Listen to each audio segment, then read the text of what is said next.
Hello, my name is Johnny McClure. Welcome to Missionary Baptist of West Tennessee. The purpose of these videos are to capture for posterity interviews with missionary Baptists of our area, which obviously is mostly West Tennessee. This is the 5th such interview, and today we're bringing you this interview from Huntingdon Missionary Baptist Church and here in Huntingdon, Tennessee. And we're very blessed to have a man, a pastor, Brother Kenneth Massey. Brother Massey, it sure is my pleasure, my honor to be sitting here, and I appreciate you taking the time, and for also to let you know Brother Massey is helping in our revival here this week at Huntingdon Missionary Baptist Church, and he's taking time out of his busy schedule to do this interview, and I really appreciate Brother Massey. So we will get started right away. The first question for you, Brother Massey, is tell us about where you were born and raised. I was born in Baptist Hospital in Nashville, Tennessee, November the 24th, 1941. 1941. So you were born and raised in Middle Tennessee? In the Nashville area. In the Nashville area. What are some of your first memories of church and where your family attended church? We attended New Bethel Baptist Church on Old Dickerson Road near Goodlettsville, Tennessee. The church was organized in 1794, 2 years before Tennessee became a state. Really? And the assistant pastor was named M.H. Whitley, Brother Mac Henry Whitley. He lived on Delaware Avenue in Nashville, and he had an old Packard. We didn't have a car, and he came by and picked us up and carried us to church with him every Sunday. Really? Yeah. So did you hear any interesting stories along the way to church, or was you too small to remember any of those stories? I don't remember. You don't remember? No. Well, let's talk about there at the church as a little boy. Were there amen corner here, and how often did you meet? Did you meet twice a month, or have services every Sunday, or how did that go? We met every Sunday. We didn't have night services except during revival, and we had day and night services then. We had an amen corner, and we had another side where the card class met. It had a cut down size pew for us little ones, and then the pews got larger as it went back. Really? Yeah. I don't think I've ever heard that explained in such a way. So your mother and father both attended church. Oh yeah. I don't remember, was your father a pastor, a minister in any way? He was a song director. He was a song director. And a deacon. And a deacon. Well, I'm glad you shared that. I may have known that, but obviously I had forgotten it. So, at that time, how big would that church have been, do you think? How many members or? Probably on the membership roll, they may have had 300. The pastor was Brother A.J. Sloan. And he was named after the well-known missionary Adoniram Judson.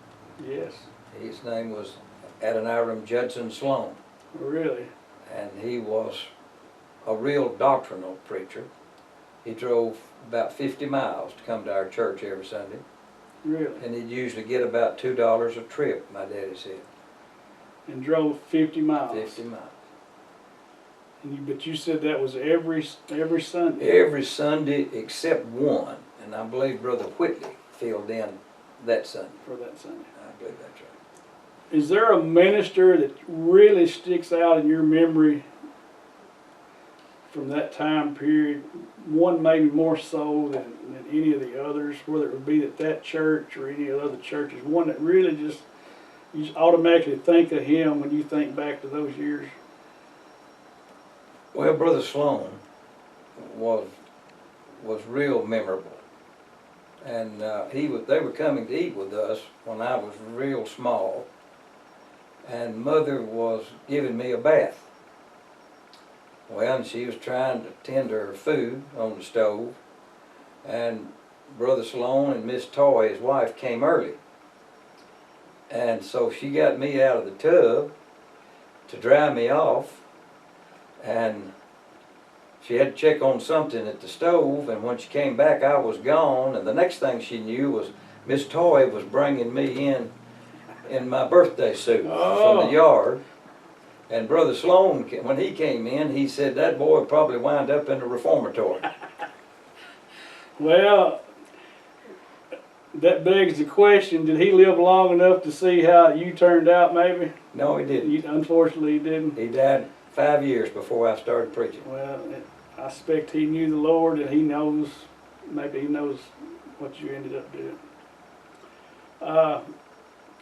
All right, let's talk now some about, fast forward a little bit, about your salvation experience, or maybe back up before that, with from the time you were first convicted and some of the circumstances around that, and then if you would share your salvation experience with us.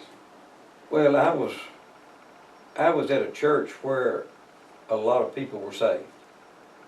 We had large revival service crowds, and be large numbers saved and large numbers joining the church. It wasn't anything to have, I mean, we'd have 20 maybe professions in a revival. Really? I've seen as many as 15 people or more lined up across the front to join at the same time. That's when the houses were filled back in those days. And of course, it was constantly before me. My mother and father were saved. My older sister, I never had a brother, just one sister. She was saved, 4 years older than me. And she was a member there at New Bethel. And so I was aware of my needs from a little boy up. And then we went to a revival up in Trousdale County one night, and I got under conviction there. And instead of going to the altar, I went outside. And there was always a group of men that wouldn't come in church. They'd bring their families and stand around the tree and chew tobacco or smoke or just small talk. So I went out there where they were, and then I remembered that usually there was a lady that would go out and invite them to come in to the altar if any of them was lost. So I left there and went to the men's outdoor restroom. And she came out, and she was looking for me. And to ask them if they'd seen me, and they told her they had. And I went that way. She came out there and asked me if I was in the restroom out there, and I said, yes, ma'am. She said, are you lost? I said, yes, ma'am. Do you want to be saved? I said, yes, ma'am. And she said, would you come and go with me to the altar? I said, yes, ma'am. So we went in the back door. And it was so crowded in the altar, I finally just wound up out in the floor on the right end of the mourner's bench. And when my mother and father saw me there, one about on one side, the other on the other side, the last thing I heard was my daddy said, God have mercy on us. And that deepened my conviction. I'd never heard my daddy say that in my life. You knew it was serious then? Yeah. So you would have been around the age of I was 11. 11 years old? Yeah. And this time period would have been what, in the 1953. 1950s? Well, what sticks out to that story is, or your recollection of that, is the fact that lady not only went outside, but she followed you down and looked for you specifically. Yeah. And asked you about that. Yeah. Cared for my soul. She genuinely cared for you in such a way that she went to that extent. Sadly, we're not seeing a lot of evidence of that anymore, are we? Right. So, Right. which is probably another discussion we could have for another time. Fast forward again. I'll be honest with you folks, with this man, because I've spoken to him a few times. There's stories and stories and wonderful stories, but due to the fact that we want to keep this relatively short, I've had to minimize my number of questions. So we're not going to get all the questions in that we could have talked about. So we're going to try to keep it down to just the basics. So let's fast forward a little bit to, we believe a preacher or a minister has to be called to preach. Mm-hmm. So tell us a little bit about when you were called to preach and how that came about. I felt an impression from God to preach when I was 20 years old. It was in February of 1962. I didn't feel qualified. I didn't feel worthy. And I reluctantly admit that I wasn't willing. I had other things in mind. I wanted to be a CPA. Numbers always came easy. And I thought that would be an enjoyable job. And I couldn't get away from the call. I'd get up in the middle of the night. I was living at home with my parents. And I would go to the pond, listen to the frogs chirp, go preach, go preach. Couldn't get any relief. And it was just a miserable life until I finally told the Lord I'd try. And if He'd help me, I'd do the best I could. So you finally succumbed to the call, and Yeah, they set a night for me to preach within a week or two after I announced my calling. You know, there's something I need to say. The night I made my first effort, I preached about Lazarus.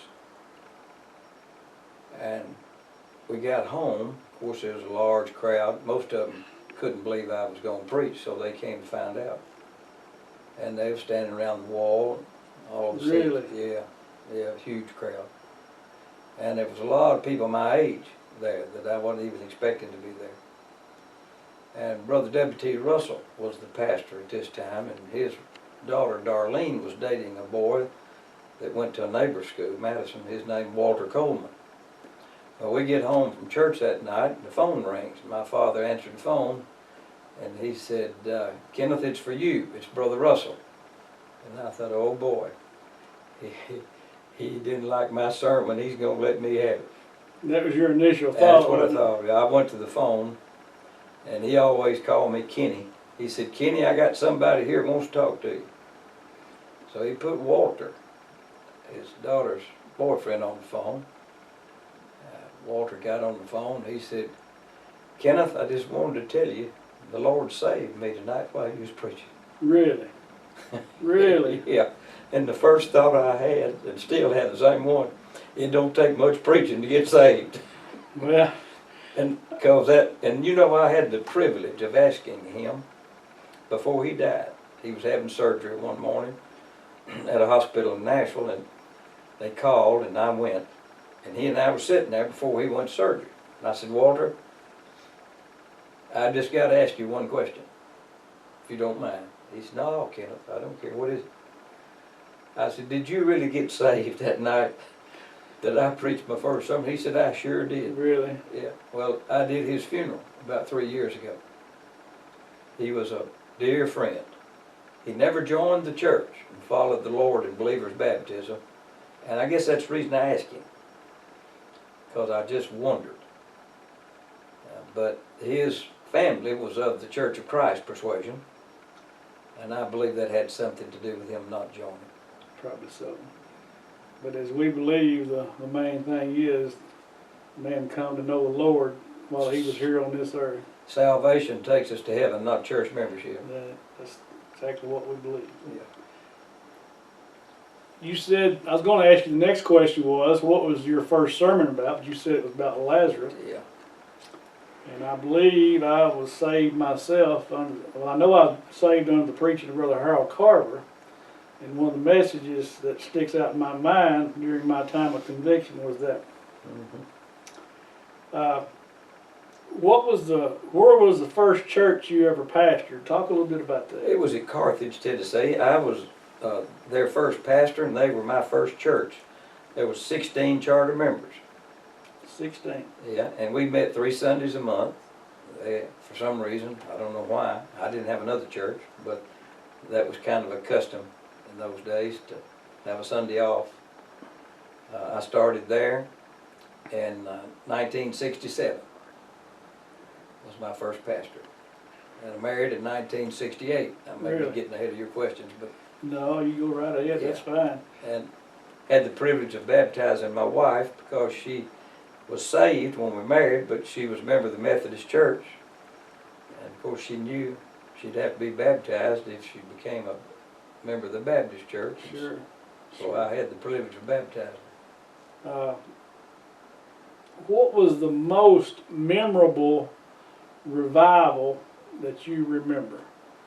Whether it be not necessarily the number of people saved, but maybe just simply the most memorable revival that you can remember that really sticks out in your mind. I can't narrow it to one.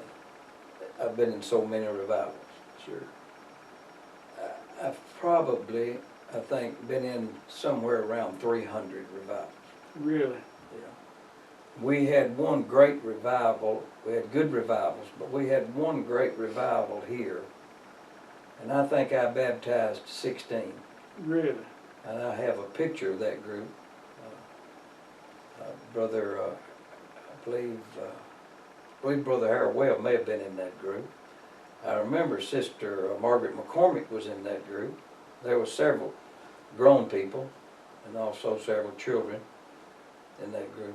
And that we baptized at Carroll Lake. That was my next question, because at that time the church didn't have a baptistry, and I thought that was going to be the answer to that question about the baptism at Carroll Lake, and because I was baptized at Maple Lake myself, and that's a great memory. All right, tell us about your time here, which was then known as Independent Missionary Baptist Church. But talk about your time here and kind of how that came about, and maybe the period of time or how long you pastored here at what was then Independent. I was pastoring a church in Indianapolis, Bethel Baptist Church, probably not more than 2 miles off of the Circle in downtown Indianapolis. And Brother F.L. Ray, the pastor of this church, passed away in November of 1978. And the church here had elected me to help him in a revival in 1979. Well, Brother Ray passed away, and we all met in Nashville for his funeral, and several from this church were there. And then a few months passed, and I'd been to Kokomo Baptist Church to preach one Sunday night. Came home in a driving snowstorm, and Judy and I got in the bed, and I told her, I said, Judy, I've been talking with the Lord, and I feel like we need to leave this church. And I don't know to do what, so we'll just wait on God. And I hadn't much more than told her that, and the phone rings, and it's Brother Ray Smith. And he, of course, didn't know anything about that. And he said, have you ever thought about coming back to Tennessee to resume your ministry in your home state? And I said, no, sir. I'd be afraid I'd get homesick if I did that. So I hadn't thought about it. But I will tell you what I just told my wife. I'll do that. And I told him. And he said, well, is there any chance that you could come and preach some Sunday? I said, we're coming in to see our families at spring break in April. And I guess this was January or February. And he said, that'd be all right. So we came down and we met and worshiped that Sunday. I preached, and we went home with his mother and daddy for lunch. And he and his wife, family were there. And after we were about to leave, or we were leaving the house out on the porch, he said, would you consider pastoring the church if they choose to go that way? And I said, I'd certainly pray about it. He said, well, I know you've been a full-time pastor, and our church, I don't believe, will be able to pay you full-time. But I believe if we go to full-time services every Sunday, I believe it'll grow. And I think in time it can be a full-time pastor, because I know that's what you want to devote your time to. And I said, he said, we probably can't pay you over $200 a week. I said, well, we won't worry about that part. If God wants me to come, He'll work things out. and we'll make it one way or another. You know, my wife and I have been a member here at Huntingdon Missionary Baptist since 2005, which is 16 years now, but I did not know that you were the first full-time pastor here at Huntingdon Missionary Baptist Church. So obviously Brother F.L. Ray was just a part-time minister, which was common then, and it still is common today in our smaller churches especially. But I got to tell you this. Well, go ahead. This little church made a sacrifice to pay us. I mean, there was no, wealthy people in the church. They worked at the shirt factories, or, they just had fair income. Sure. But they wanted a full-time pastor. And I wanted to be their full-time pastor. And I thought, if I sacrifice a little on my end to meet their sacrifice on their end, we can make this work from the get-go. Sure. Brother Smith told me, he said, you'll need probably a part-time job. And see, he and I met when I was auditing for Commerce Union Bank in Nashville. I would come to Camden. We had a branch office there. That's where I met Ray Smith. Really? Yeah. That was back in 1960. And he said, you can have a part-time job at our bank and be off anytime you need to be off for surgeries, funerals, revivals, or whatever. So that was awful nice to know that was there. Sure. But because of the sacrifice the people made, I never did have to ask him for that job. Oh, you never had to take it? No, never was. Well, that's a great story, and I appreciate you sharing that with us. I know you primarily pastored around Middle Tennessee. Was there any other churches in West Tennessee that you pastored besides this one here at Huntingdon? Just a brief interim pastorate over at Pleasant Grove. Okay. I was there after Brother E.J. Baker resigned. I stayed about 6 months. Okay. Until my revival started that summer, and they elected Brother P.H. Brooks to serve as their pastor. Changing thoughts just a little bit. This may be like the most memorable revival because you had so many, but describe a situation where you've encountered where you knew God was working and how. Whether it was an illness with a church person, a church member, or a family member, or just any scenario where it was stressful and everybody had to strictly depend on the Lord, and you seen evidence of where the Lord just simply took care of it. You got an example such as that, or one you'd share it with us? Well, Johnny, there's been several occasions where we didn't know what was going to happen without God intervening. One of the things that I remember, I was at Old Union Baptist Church outside Bowling Green. This was in the early 70s. And the man that had built us a house, his name was Brother Metters. And he said, "Preacher, a friend of mine's wife is in the hospital. If you're up there, I wish you'd go visit her." I said, "I will, Brother Clay. Be glad to." So her name was Pat Roark. Her husband's name was Vernon. I went in to see her, visited with her. She was having heart problems. And I said, "Where do y'all go to church?" "We don't go to church." "Well," she said, "could you come to our house sometime to visit?" And I said, "I can, sure." She got better. She went home. I made arrangements to go visit with them. They had 4 children, and her father-in-law lived with them, Maxie Roar. And we were getting ready to start a revival. And I said, "We're going to start a revival next week. I wished you all would come." And her husband spoke up, Brother Roar, and he said, "We'll be there." I thought, well, I've heard promises before. I believe it when I see it. Sure. Well, sure enough, the first night of that revival, here they came, that car loaded down. He let them out and turned around and went back to his neighborhood and brought another carload. Well, I mean, business was picking up. I didn't know 2 or 3 people. One night there was some saved, a lady in her 60s, a lady in her 40s, some teenage girls.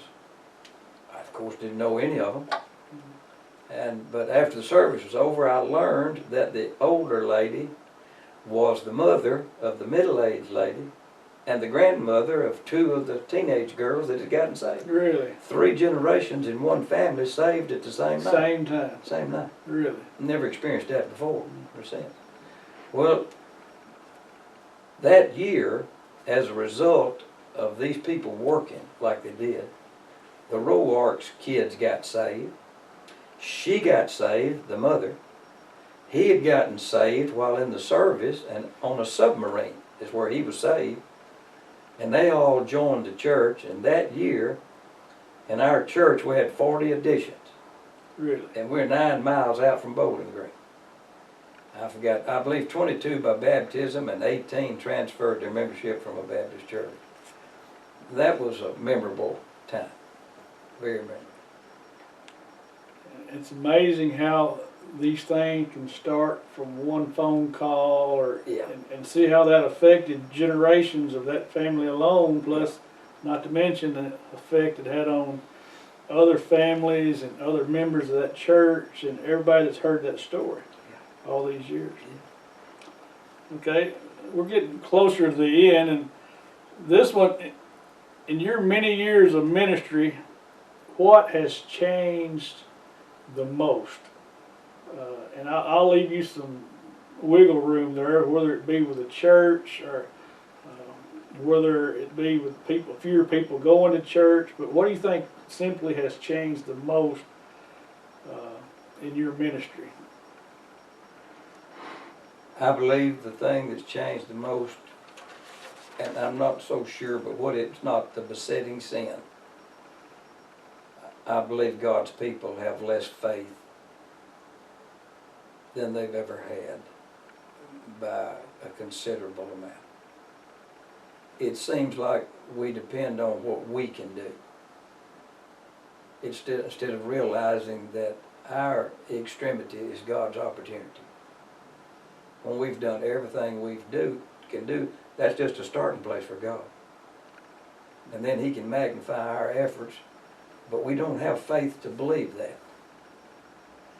And I think that's why so many young ministers are afraid to enter the ministry full time. They don't believe God will take care of them. But I would want to tell them, if you'll walk out by faith, and you do everything you can in your power to accomplish what He wants for you, He will take care of it. So I take away from that 2 things. One is a lack of faith, and the other is a sense of a falling away. Yeah. Oh, yeah. Just in general. Yeah. Next question. What do you think is the biggest challenge facing the church now? Is it that, or is it something else completely different? Well, it's a combination. As you well know, there's so many isms, and we've been overcome by so many false teachings. And we didn't have that to fight that bad when I first started in the ministry. You're talking about almost 60 years ago. Oh, I didn't know what a Muslim was. Never heard of Islam. Of course, I knew about in the scriptures about the difference in the people there. But we've got a stronghold of false doctrine in our church is smothering the efforts of the true church today. And it's because we're not countering their work with our own efforts. We're more at ease in Zion today.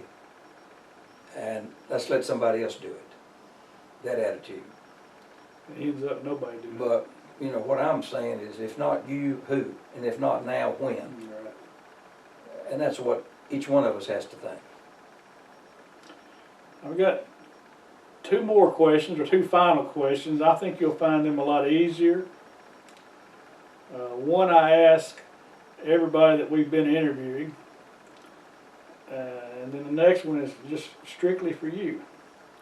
But this question is, why, of all the denominations, with all the different beliefs now, why are you associated with Missionary Baptist? I find it to preach and practice the closest to what the New Testament churches preached and practiced. Amen. And that's been a similar answer, or almost identical to everybody so far that we've asked that question, and I obviously totally agree.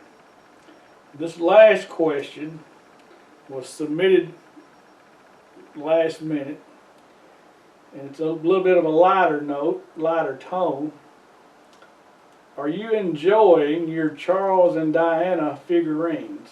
And you may know by the question who submitted that question to me to be asked of you. I certainly do.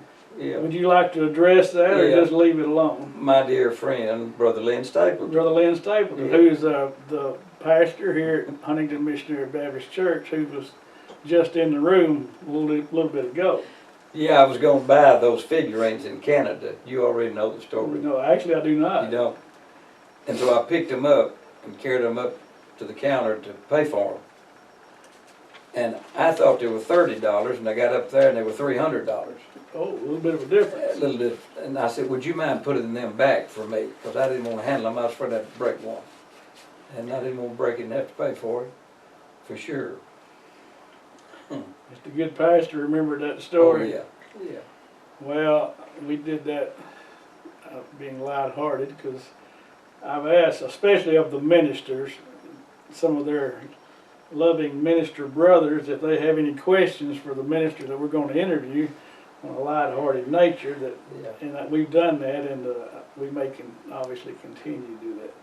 Brother Massey, that's all of our questions we have for you today, and again, I want to be very serious at this point and say to you, not only do I appreciate you sitting down with us today to do this short interview, I really, really appreciate that, but more importantly, I want to say to you personally, I appreciate your many, many years of dedication, sacrifice to preach the gospel as we Missionary Baptists believe it to be, because I believe that we're responsible for the period of time in which we're living. It's up to us to fill that gap and to do what the Lord leads. But again, I really appreciate you and love you for that. Thank you, sir. May I have a closing comment? You may. I thank you for taking the time to do this, and for Miss Ann Ridings. Sure. Taking the time to do what you're doing. And I would like to express my appreciation to our forefathers. Yes. I personally knew every pastor of this church. Really? From Brother Knowles, the first pastor, and I followed Brother Ray, and I knew all of them up to Brother Ray. And of course, Brother Overton followed me as an interim and before Brother Stapleton came. But they laid a good foundation. I've had a good opportunity.